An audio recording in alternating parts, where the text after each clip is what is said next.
Hello and welcome to A Study in Truth. I'm Luke. I can't even say my name. I'm Luke, and this is Jeff. And today we're studying the organization of the church. Jeff, when it comes to organized religion, have you ever talked to people? Have you ever heard someone say, I really don't like organized religion, or I don't do organized religion? All the time. Yeah. What do you think they mean by that? Well, I think it's a crutch. A crutch? So, they're using that as an excuse typically to get out of going and actually worshiping. Yeah. So, that's my experience anyway. That makes sense. I think a lot of people really don't much care for the Bible, sadly. And so when they say that, it's like they're trying to get out of doing actually what it says. Usually when I talk to people and I ask them, well, what do you mean by that? They're going to say, well, I don't like all the rules and the strictness well, there you go. And all of that. And I'm like, well, we've got to have some sort of strictness, or that kind of takes us back to the episode I did with Mitchell, which is his son, and talked about absolute truth. If there's not some sort of strict standard, then, we can really kind of do anything we want. And that's the beautiful thing about our founding document. It is the standard. Yeah. Usually, so when people say that, I'll say, okay, well, if you mean God organized religion, well, then I'm going to have to stand against you on that. And we could study the Bible. But if they say if they mean human organized or man-made, then yeah, hey, I'm in perfect agreement with that. And there are a lot of man-organized churches out there. Probably more than the Lord. The vast majority of people that call themselves Christians are man-organized. I think the last study that somebody did, I think it was up to 44 or 45,000 different. Oh, easy. Organized man-made churches. Yeah. So when you look in the Bible, I know you have some stuff on the Old Testament. Before we get in the New Testament, what did you have on the Old Testament? All right. Because there was organization from the beginning. Mm-hmm. Whether it was from Adam on through the patriarchs, Mosaic, there was organization from the beginning, and it was specific. Yeah. So, I have there's what I wrote here was the Old Testament was very strict in areas of worship and leadership. This was true with the judges, kings, priests, and especially with worship and the Levites. Improper worship brought swift death at times. Specific wardrobes, dimensions were given to even the most minute details. God had a hierarchy within the Old Testament. In the patriarchal era, the father was the leading worshiper and dealt directly with God for his family. In the Mosaic era, individuals like Moses, Joshua, the Levites dealt with worship, while the judges and the kings dealt with the people. So, and in those books, as you know, there's specific, detailed, oriented things about how to organize and the hierarchy from God down. Yeah, that's good. You had the priests, you had the high priest, and you had the priests, you had kings. You had different levels of authority in the way they organized.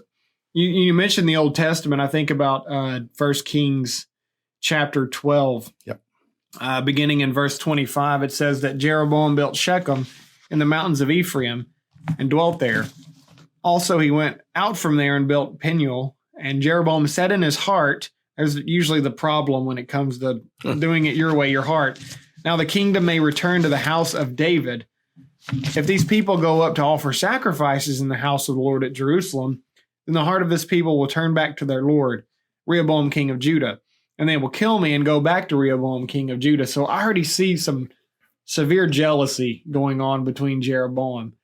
He doesn't want that church to get higher numbers than he's getting. Exactly. So he's thinking, oh man, I've got to do something here. I think a lot of times that's the problem in organization of churches or even denominations, whatever. I'm using that term loosely.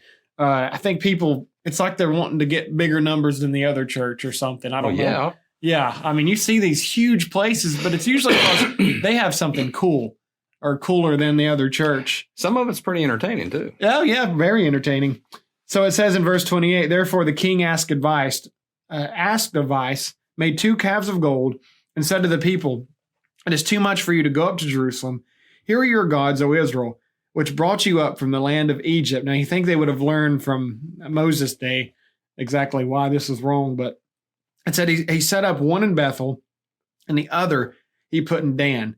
Now this thing became a sin, for the people went to worship before the one as far as Dan.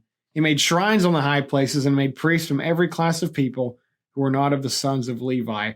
So what was wrong with this? The way they organized it, how did God want worship to happen in the Old Testament? Or maybe more specifically, where? tabernacle or temple. Yeah. Period. Yeah, that's it. Yeah, you can look at Deuteronomy. I think even back in, chapter 8 through 11, we start seeing the building of the temple. Right. And So, this is the place that God said, I'm going to put my name here. This is where I want you to worship. I mean, even if, obviously, they put up false gods and false idols to worship, but even if they would have put the correct idol and the correct things, it still wasn't the right location. And so they're organizing everything just horribly. And so it says in verse 32, Jeroboam ordained a feast on the 15th day of the 8th month, like a feast that was in Judah, and offered sacrifices on the altar. So he did it at Bethel, sacrificing to the calves that he had made. And at Bethel he installed the priests of the high places which he had made. So he made offerings on the altar which he had made at Bethel on the 15th day of the 8th month, in the month which he had devised in his own heart. There's the problem, doing it all in his own heart. and there's some parallels, though. If you look in the Old Testament with the issues with high places, and then you had all the prophets after the temple was made, all of them, almost all of them mentioned the high places. They Yeah. refused to take the high places. They kept he refused to tear down the high places. Mm-hmm. And then you have the same kind of pattern in the New Testament. Christ built his church. Mm-hmm. The apostles spread it, and the apostles spent probably the latter part of the New Testament doing the same thing. Yeah, Tearing exactly. down a lot of the false items of worship and everything else. That Mhm. I see a lot of parallel in this. Oh, there's a lot of parallel there. Yeah. And I mean, you see the problem of organizing things your own way. It says it became a sin, verse 30, and all of it was organized from his heart. And I just wonder, like we just talked about a minute ago, why people do things. If it's because they want higher numbers. And that's the problem. When we look more for numbers than we do spiritual strength, we're probably going to have a lot of issues. I mean, a So lot. you mean they were building up numbers based upon false teachings? And Mm-hmm. Yeah, that's what happens. Where have I heard that before? I know, we've probably seen that a few times. Do you have anything else on the Old Testament? A couple things, and basically that parallel, where Moses appointed 70 men from the elders of Israel. And then let's see, Hezekiah appointed the divisions of the priests and the Levites by their divisions. So it just shows organization on the under the Mosaic law. Yeah. And with Titus and Timothy and 1 Corinthians, 1 Thessalonians, same exact kind of structures. God hasn't changed at all. Right. I think it's actually like Malachi. I think it's chapter 3, where God says something about his nature. He's not talking about law system or anything like that. Because if he was talking about law system, then you would say, well, then, he changed the law.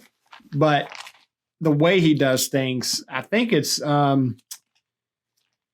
know it was in Malachi, but I'm forgetting it right now. You know what? If you're out there and you're looking up Bible stuff, which actually, you know what? I have Bible software. If you've got anything to add while I'm looking this up, feel free. I forget I have Bible software that I can just look up passages, and that helps very much. Let's see here. Change not. If you're listening, I promise I know what I'm doing. I pretend sometimes. But okay, so here it is. I change not. It's Malachi 3:6. I knew it was in 3. I was there. Yeah, so in this context, he's talking about he hasn't consumed Jacob, but he says, for I am the Lord, I do not change. Therefore, you are not consumed, O sons of Jacob. I mean, the context is about, I don't change my nature for you and all of that, but he never changed his nature for anybody. If he was organized in the Old Testament, he's obviously going to be organized in the New Testament. Right. And how many times have you heard about the wrathful God in the Old Testament and the loving God in the New Testament? Yeah. How atheists use that to their benefit. Yeah, I mean, that raises the question, well, does it matter how we organize the church? Does God really get that mad? Well, you look at the span of time of the Old Testament covers compared to the New, there's not as much history because, I mean, what does the Old Testament cover? I think roughly 4,000 years. Yeah.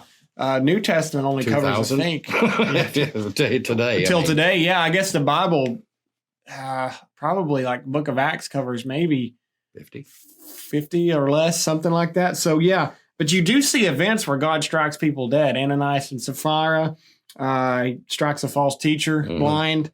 God's still the same.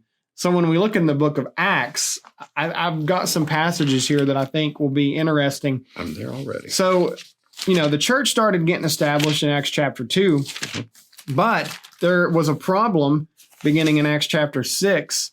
And this is where really, I guess, the church started getting more organized. Because before this, all you had as far as the leaders were the apostles. Right. And they were doing basically all the stuff. And so it says in Acts chapter 6, now in those days, when the number of the disciples were multiplying, there arose a complaint against the Hebrews by the Hellenists, because their widows were neglected in the daily distribution. Then the 12 summoned the multitude of the disciples and said, "It is not desirable that we should leave the word of God and serve tables." Now that word serve, tables there, it's the word diakono. It's the verb form of deacon, which is kind of interesting. So it's like, it's not fitting that we should be deacons is pretty much what they're saying. So it says, "Therefore, brethren, seek out from among you 7 men of good reputation, full of the Holy Spirit and wisdom, whom we may appoint over this business, but we will give ourselves continually to prayer and to the ministry of the word." And verse 5 says, "The saying pleased the whole multitude. And they chose Stephen, a man full of faith." I'm not going to read all of these. Verse 6 says, "Whom they set before the apostles. And when they had prayed, they laid hands on them." Now notice what happened when they organized. It says, verse 7, "Then the word of God spread, and the number of disciples multiplied greatly in Jerusalem, and a great many of the priests were obedient to the faith." So, right, they had apostling to do. Yeah. They're building a church. Uh-huh. You guys take care of this. Exactly. Yeah. To fry. I really think this is the beginning of deacons. Like, this is where that whole biblical idea started. I say idea, but you know what I mean when I say that. This is where it started. The apostles started realizing, hey, we can't do everything. We need someone to fulfill these needs of, and that's interesting, the word serve tables, because we'll look at the word diakonos in a little bit, but it literally means someone who waits tables. So that's kind of interesting. But server. Yeah, a server. And that's exactly what deacons are. So we start seeing that begin. And then you flip on over to Acts 14. 23. What's that? 14:23. 14:23. Already had it marked. Oh, I knew you were prepared. Acts 14:23.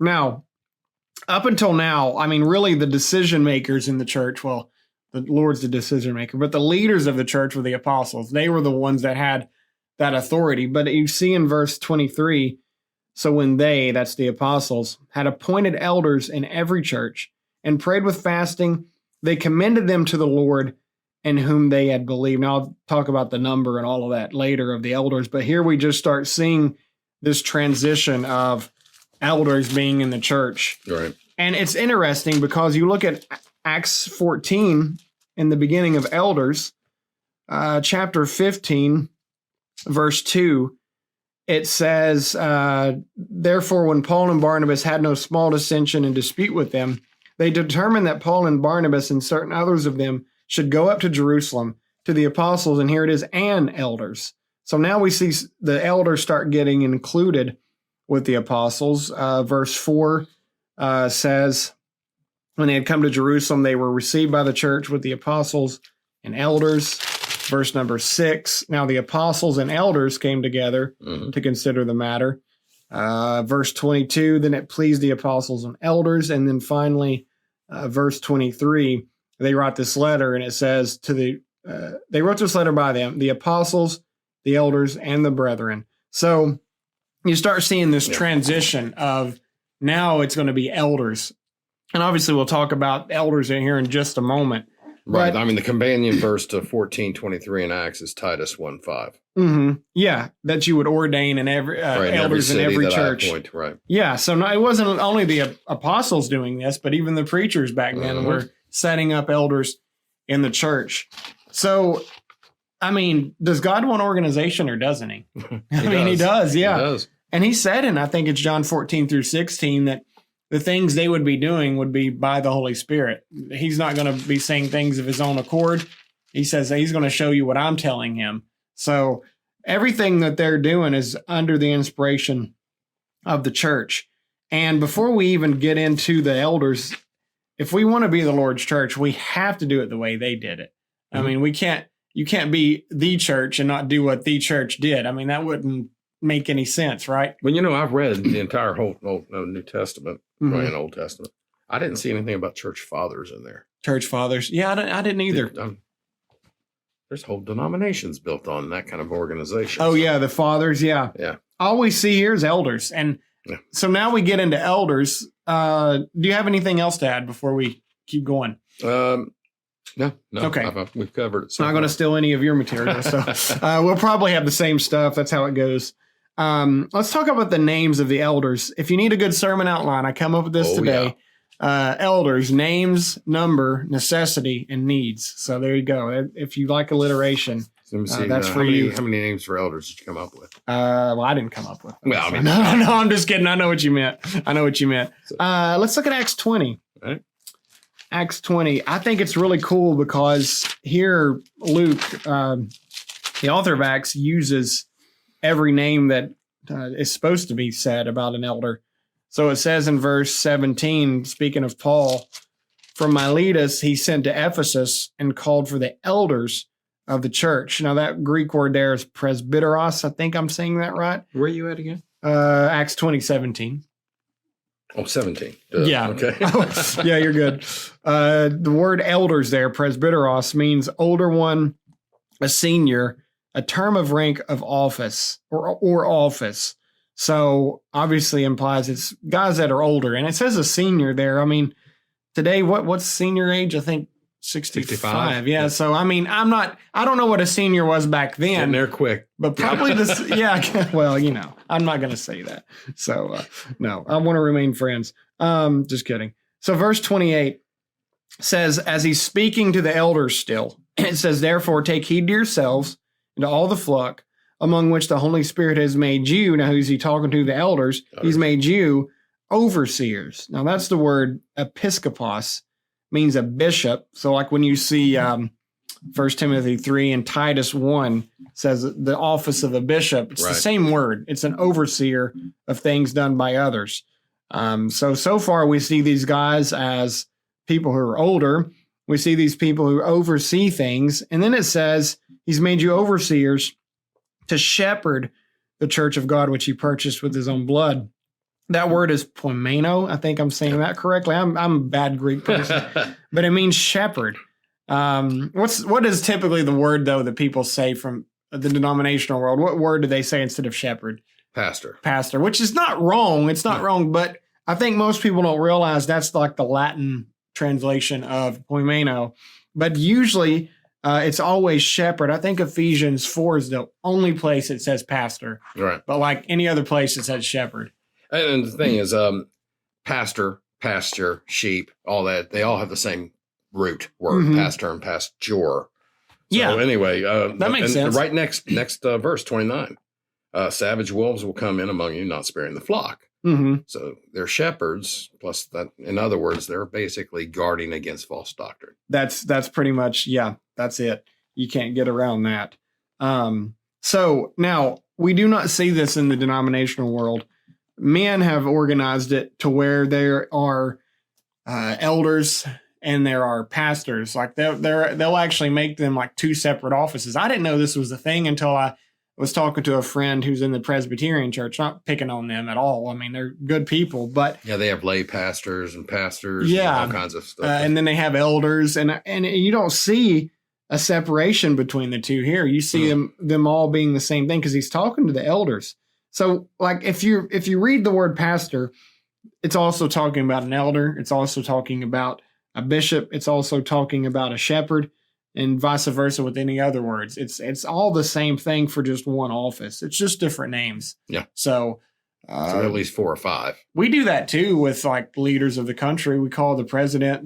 We call him the leader. What else? Chief. Yeah. We call him all kinds of things, but it's one thing. Non-Christian folk. Yeah. Call him worse. yeah, probably. There's a lot of names. Read Romans, not supposed to do that. Yeah, Romans, you're not supposed to do that. Yeah, for sure.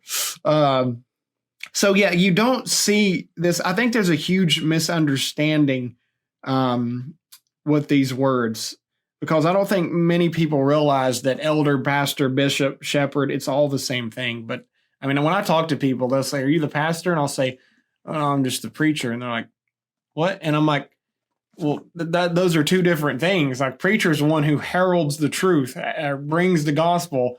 That's not a pastor. That's not a shepherd. That's not anything related. Well, the thing is, that's what I'm saying. They've turned that organization upside down from the way it was intended. Mm-hmm. Yeah. One man in charge. In the Old Testament, even they said, okay, many cords are stronger than one. Mm-hmm. I mean, if 3 men, 4 men, 5 men are guarding against the flock, okay, they can talk amongst themselves, go through the scriptures, make a decision based upon Bible. One man can be wrong. You're leading a whole flock down the wrong path. That's true. What passage were you referencing there? I think that's a good. The many cords. Do you have it written down? I don't have it written down. Let me look it up. It's in the Old Testament. Let me look it up real quick, because I think that's a good segue into our next next discussion here. Let's see. 3. Is it threefold cord? I thought it was Proverbs. I know it is Proverbs. Threefold cord is stronger than one, or something to that effect. It is, yeah. I cannot think of the passage either. It's Ecclesiastes. Well, we were quick, or we were close. Quick. How does that even relate? Close. Okay, Ecclesiastes 4:12. So, before we get into the number of elders, I think this is a good principle to remember. I'm glad you brought that up. Ecclesiastes chapter 4 and verse 12. Yeah. Though one may be overpowered by another, 2 can withstand him, and a threefold cord is not quickly broken. Exactly. I think that's an excellent passage to segue now into our next conversation. You see a lot of times, most of the time, you see one pastor or one shepherd or one elder or one bishop, whatever you want to call him.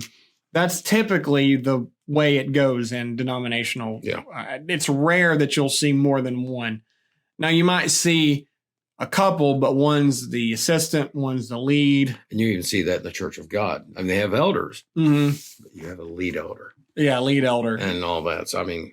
Is that even where do we even read that in the Bible? It doesn't start until the big schism in 365 AD, right? Yeah. I mean, there's no such thing as lead pastor, lead elder in the Bible. Yeah. As a matter of fact, there was one guy that wanted to be the leader, and I think that's in 3 John. I think his name is Diotrephes. Yes. I think it says he loves to have the preeminence. Yeah, verse 9 of 3 John. I wrote to the church, but Diotrephes, who loves to have the preeminence among them, does not receive us. I think the reason why lead pastor came into, quote unquote, the church is because people love to have the preeminence. I mean, that's got to be the reason. And this is extra biblical, okay? But there were writings from either Josephus or one of the early historians that mentioned John. Oh, yeah? And his disdain for people like this trying to lead with an iron fist, and you know what I mean? Just one person leading. Yeah. He wouldn't even be in the same room with him. Oh, wow. Yeah. I mean, this was I'm almost positive it's Josephus, so I'll be able to get you that reference, but I don't have it here.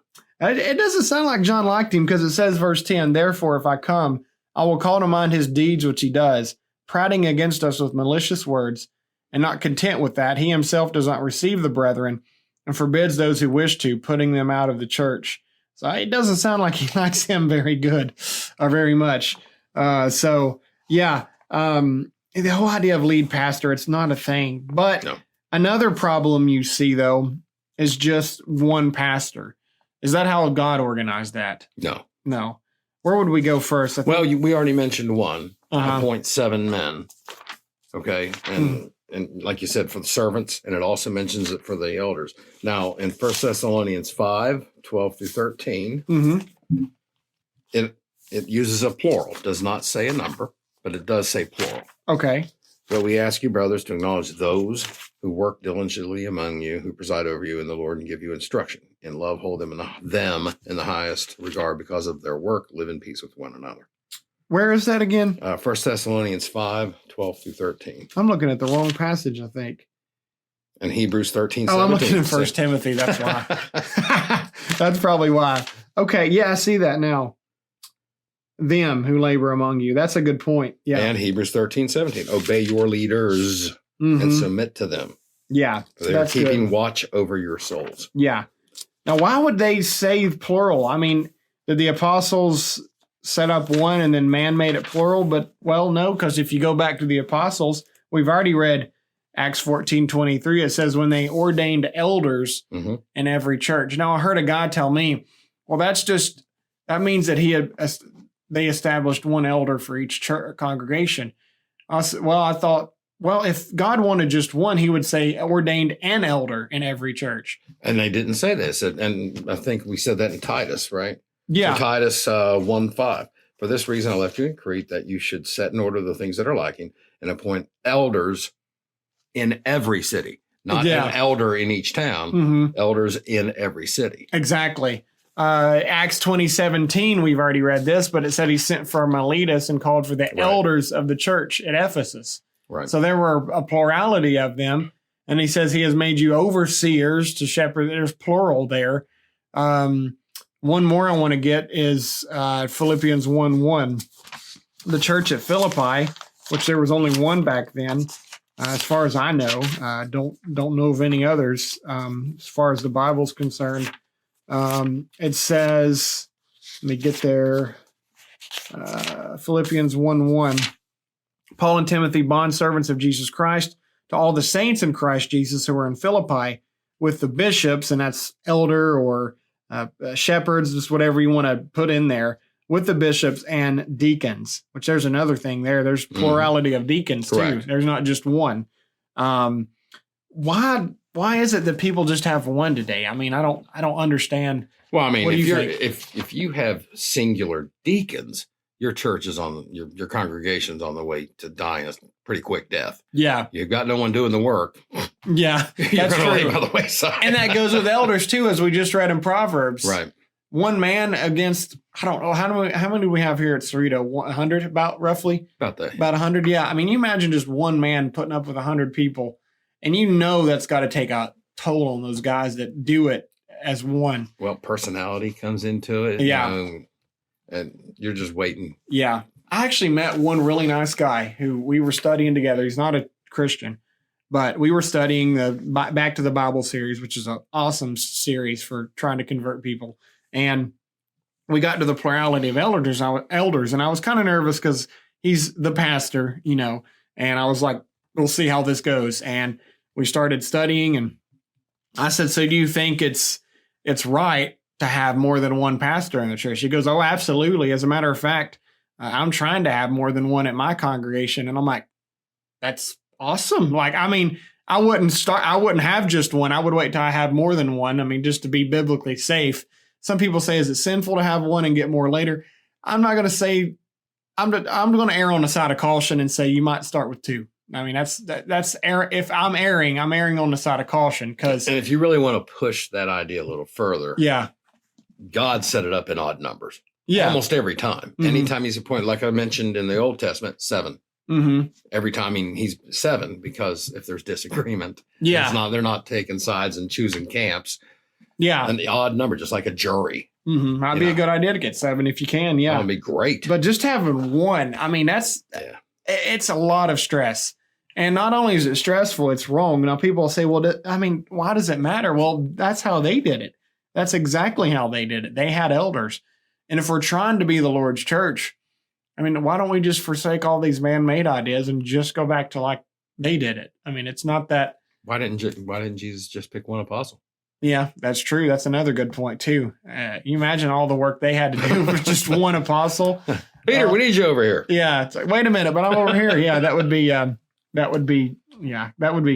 very stressful. Well, and the thing is, you run against that. And I understand why they're having problems with eldership, even in the Lord's church. Mm-hmm. You've got a lot of people just don't meet the qualifications. Yeah, that is a big issue too. Yeah, Especially if you've lived in sin and you came back or you became a brand new Christian, you got some luggage that throws you out of the qualifications. that's true. flat Yeah, out. especially if you've ruined your reputation and stuff. Yeah.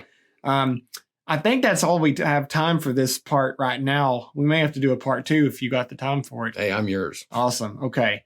Well, that's all we have for today. Next week, we're going to try to get into the, what am I looking at? Oh, the necessity. Like, why did God want elders in the first place? We're going to look at the qualifications, talk a little bit about deacons and preachers and teachers. There's not a big issue with those in a lot of places. It's mainly elders, but still want to talk about them. So, Absolutely. yeah, thank you for being with me today. Hey, we'll very see welcome. you for part 2 on a Study in Truth podcast. I hope you have a great day.